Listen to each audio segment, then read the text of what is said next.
Hi, Mayor. What is up, everyone? Welcome into the Texas A&M edition of Tiger Talk. We've got a different scene behind us here, the Taste of the Tigers going on at Faurot Field. Mike, what an event this is. I mean, a record-breaking event this Yeah, it's the 9th annual Taste of the Tiger to benefit the food bank for Central and Northeast Missouri.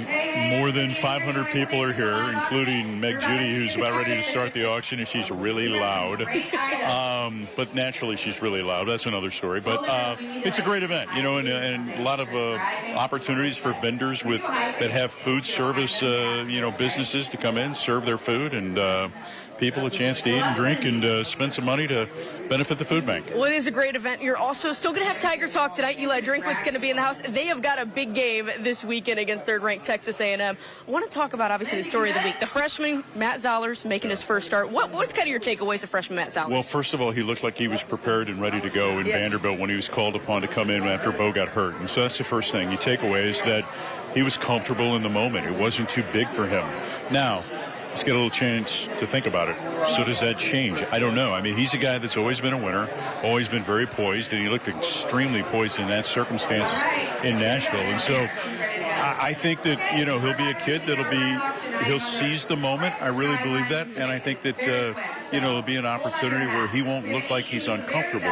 I think it'll be one of those things where they'll play to his strengths and let's see what happens. How great is it to have the weapons that he does have? Because Strink said today he doesn't have to win this game by himself. Well, you've got a running game, right, with Hardy and Roberts. You've got a pool of receivers. Kevin Coleman had a terrific game at Vanderbilt. Donovan Alubade just continues to get better each and every week. Still to be determined if Brett Norfleet will be available for the game. But, again, just play to your strengths.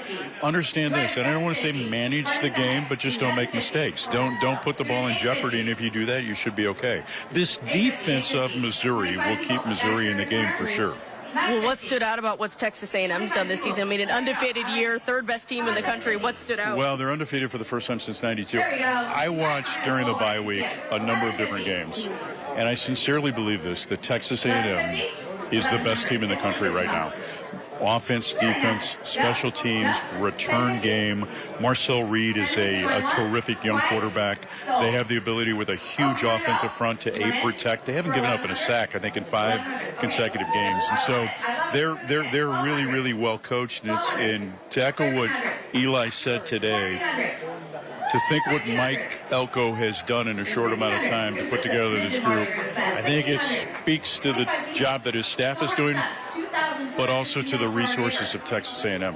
It's going to be a fun game. Be sure to catch Tiger Talk with Mike Kelly, of course, head coach Eli Drinkwitz. Who are the players coming out tonight, Mike? Jalen Catalan and Keegan Trost. Awesome. Well, we're looking forward to hearing from them. Thank you, Mike, as always, for joining us. For the rest of you guys, that is a look at sports. 1900.